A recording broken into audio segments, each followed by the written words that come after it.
The NBA is scrambling to bury this story from the headlines, but Jeff Teague just torched his entire career by going after Victor Wembanyama. They got me. I'ma keep it real, man. We love Wemby because we ain't never seen nothing like it, bro. He not with KD. KD, during his third year, was a phenomenal scoring weapon, but he wasn't pulling off what Wemby is doing on both sides of the floor simultaneously. And Teague knows it. He simply chose to hate just to hate, and we'll be returning to demolish that comparison shortly. But this is where things get truly humiliating for Teague's whole stance. Kevin Durant himself, the actual icon whose name is getting weaponized to belittle Wembanyama, was asked his thoughts on the entire situation, and he went on record saying this about Wemby. Is because the reason I hated it is because until Wemby said defense is 50% of the game, it was like, oh man, no one realized that? So when KD himself is literally standing right there contradicting your whole case, you haven't just lost the debate, you've lost it with the star witness right there in the room. Now I need you to grasp something important before we dive deeper, because what I'm about to lay out changes the whole picture. This isn't some isolated random incident. This single statement from Teague is just the most recent visible piece of a much longer, much more documented pattern that's been quietly compounding. And that's precisely where the snare snaps fully shut on him. Because if you assumed that absurd Kevin Durant remark was just some random off-the-cuff hot take, you're seriously mistaken. You won't believe how far back this behavior actually goes. We have to rewind all the way to July 2025. Right after Paolo Banchero locked in that massive $239 million rookie extension with the Orlando Magic. The crew on the podcast was arguing over who they'd rather build a franchise around. And Teague threw out everything we witnessed during Wemby's rookie season, blatantly claiming he'd take Paolo over Victor because Wemby hasn't really done anything yet. And in his exact words, we only like him because he's a freak of nature. You can hear it in his tone that he isn't even fully convinced of his own reasoning. He's caught in this weird cycle where he tries to throw the kid a compliment, but then immediately walks it back to undercut his real impact on the floor. Oh, and trust me, it gets significantly worse. Later, when the whole basketball media universe was losing it over the rumor of Kevin Durant possibly teaming up with Wembanyama in San Antonio, Teague completely killed the whole discussion. He explicitly told his co-hosts he wouldn't even bother watching the Spurs play and stated Wemben was going to lose it while casually writing off one of the most legendary franchises in modern sports as if they were a lottery squad. But the absolute climax of this entire campaign erupted just a few weeks back in May. During the same week, he dropped that infamous KD comparison.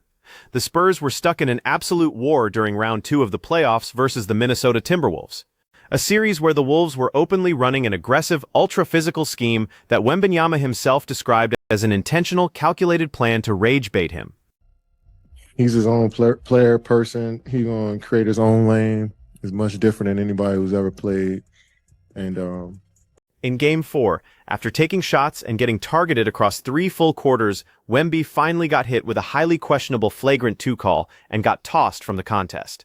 But while the whole internet, multiple former players, and a huge chunk of the analyst community were yelling about the obvious double standard, Teague rushed back to his mic and devoted a giant portion of his podcast to detailing exactly why the ejection was completely justified, practically applauding the refs for tossing Wemby in a critical playoff game. So you have to ask yourself at this stage, because I know the thought has already crossed your mind, whether any of this actually has roots in genuine basketball analysis. Because there's a term for what we call it when somebody consistently, across various seasons and contexts, finds every conceivable angle to dismiss the exact same player. Now here's where things get genuinely awkward, because once you process what we uncovered about Teague's actual history with the San Antonio Spurs organization, everything you just heard is going to land completely differently. But before we even reach that part, we need to address who Teague actually is as a hooper, because the sheer nerve it takes to plant yourself in a studio and project a career ceiling onto a player as elite as Wemby is genuinely insane. If you tune into him on his podcast, you'd assume we're hearing a multi-time champion or a guy who has multiple gold medals collecting dust at his crib. But the actual truth of his 12-year NBA tenure paints a very different picture. Teague suited up for 826 regular season games across 5 separate franchises, mostly carving out a living as a reliable, steady starting guard, who closed out his career with very respectable but incredibly average numbers of 12 points and 5 assists per night. He scraped together exactly 1 solo All-Star nod back in 2015, when essentially the entire Atlanta Hawks starting lineup got voted in as a unit because they were operating a beautifully unselfish system under Mike Budenholzer. And here's the most absurd part, because Teague himself literally went on his own platform and gave us the most damning evidence regarding his entire basketball mindset. He openly confessed to his co-hosts and millions of listeners that earning that single solo all-star appearance completely killed his hunger for the game. Yeah, I feel like the rage baiting would have been maybe one of the strategies. So most guys would have sat that game out, but Wemby laced up, went out there, and posted 18 and 6 through pure grief. That's the type of discipline and respect for the game you can't manufacture for a camera. Yet the media landscape tries to paint him as soft. After the Spurs locked in their first playoff series win, he was caught crying on the court, and the internet tried to mock him. He just told reporters he refuses to bear the burden of hiding his emotions. Think about the mental toughness required to say that after getting physically targeted every night, surviving a medical scare, losing his grandmother, and pulling his team straight to the Western Conference Finals. There's a reason the writers gave him the Magic Johnson Award for combining on-court dominance with absolute grace off the floor. Popovich even said he's exactly like Tim Duncan and David Robinson because he genuinely cares about the process, not just the spotlight. Jeff Teague is just the byproduct of a broken media ecosystem that rewards pure outrage over basketball accuracy. We exist in a world where the loudest, most controversial take gets served to the algorithm, while the truth gets shoved aside. The consequences are real, though, because we're permitting retired 12-point-a-game players to perch behind microphones spewing absolute trash on generational superstars who have already completely lapped them. Do you actually trust podcasters chasing a fast check, or the legends and historic numbers showing we're witnessing the rise of one of the most dangerous players to ever lace up a basketball? I was so hyped to make that team, but I wish I did. Social media is currently shredding him over this. But you have absolutely no idea how deep the damage actually runs. Because right when Teague figured he had weathered the initial storm, Wembanyama clapped back with a reply so brutal it could legitimately finish off Teague's career. If you're treating this like just another standard NBA squabble, you're completely missing the absolute chaos unfolding in the league right now. Look, I hate being the messenger here, but Jeff Teague has officially gone off the deep end online, and I'm tired of everyone giving him a pass because we're all sitting here watching a grown man back himself into a corner during his own podcast in real time because he simply refuses to accept what's happening right in his face. So check this out. The Club 520 crew was deep in this enormous heated argument about whether Victor Wembanyama is realistically positioned to eclipse Kevin Durant, and Teague leans straight into the mic, completely ditches reality, and says, "I'm gonna keep it 100. I love Wembanyama because we've never witnessed anything like him, but he's not freaking KD. It's not even possible." I really want you to sit with that statement for a moment before we move forward, because that sentence isn't even a coherent basketball opinion when you actually pick it apart. It's two completely opposing ideas brawling each other into the dirt within a single breath. You're telling your viewers that this guy is unprecedented, historic, something the basketball world has never seen, and then in the very same sentence, you're firing shots at him. That's not analysis. That's a guy fumbling around in real time trying to grab onto any available excuse to make the most dominant young talent the league has churned out in decades appear smaller than he genuinely is, and the bias is way too transparent. Now the real numbers wreck his entire argument before it even leaves the runway. Wemben posted 25 points, 11.5 boards, and a league-leading 3.1 blocks per contest while shooting better than 51% from the floor. And he dragged San Antonio to a 59-19 record, locking in the second seed in a vicious Western Conference. He landed third in MVP voting at 22 years old, while also becoming the youngest and first unanimous Defensive Player of the Year in league history, topping the league in blocks by a 44-block gap over second place.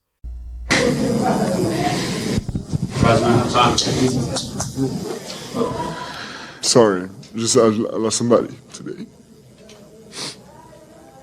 Now look, obviously Kevin Durant during his third year was a scoring monster who paced the entire league at 30.1 per game.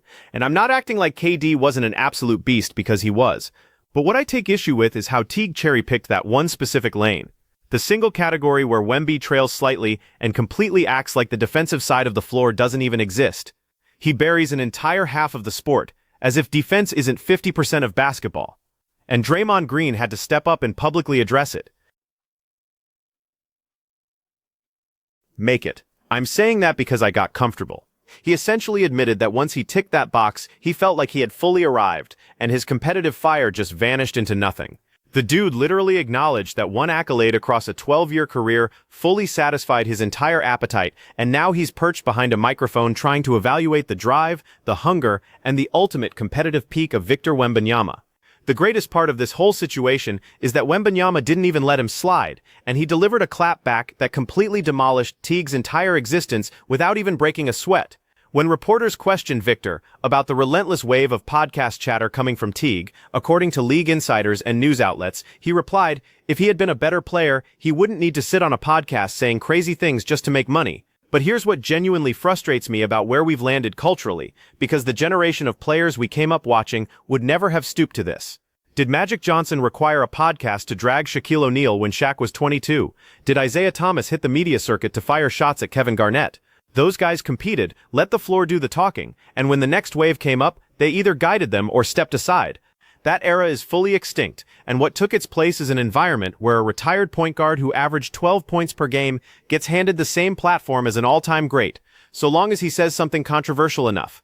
And speaking of platforms and what really fuels them, what we're about to enter next is the chapter of this story that no mainstream media outlet wants to touch, because there's a very specific reason Jeff Teague continues circling back to this particular player, and it has everything to do with a franchise that spent over a decade making his career look very, very tiny. This is the exact instant where the whole puzzle snaps into place, because nobody is posing the one question that genuinely matters here. Why does Jeff Teague specifically harbor this enormous, unprompted grudge against a 22-year-old French kid who literally did nothing to him? You need to grasp that this runs way deeper than just a poor media take or a quick algorithm play. If you peel back the layers and examine Teague's actual career, you discover that his whole basketball prime was spent getting completely and totally cooked by the San Antonio Spurs. We're discussing literal years of him crashing face first into a brick wall from his early Atlanta Hawks days, all the way through his runs with the Indiana Pacers and the Minnesota Timberwolves. Every single time Jeff Teague had a roster that seemed primed for a legitimate run, Greg Popovich, Tim Duncan, and Kawhi Leonard were waiting right there to rip it away and send him home. Jeff Teague thought he was finally in the clear because Tim Duncan retired, Manu Ginobili walked away, and the Spurs slipped out of the title conversation for a couple of seasons, but suddenly the monster is back on his doorstep. Only this time, it's not Tim Duncan. It's a 7'4" French alien who spends his summers training with actual Shaolin monks just to refine his balance. We're talking about a kid who visits private gyms to pick the brain of Hakeem Olajuwon for post moves and treats Kevin Garnett as a defensive template. Wemby is out here casually breaking records that have been frozen solid since Wilt Chamberlain was running the league in a headband, and every single time Teague opens up social media and sees those clips trending, some dormant trigger in his brain just snaps. He's watching the same franchise that tormented his own playing career rise from the ashes, with a guy who is actively shattering records on a weekly basis, and he simply can't deal with it. And if you want the ultimate confirmation of this, look at what slipped from Teague's mouth recently on his podcast. While the crew was forecasting upcoming playoff matchups, Teague glanced at his co-hosts and told them flat out that if anyone draws the Spurs, it's completely done because nobody has anything for Wemby.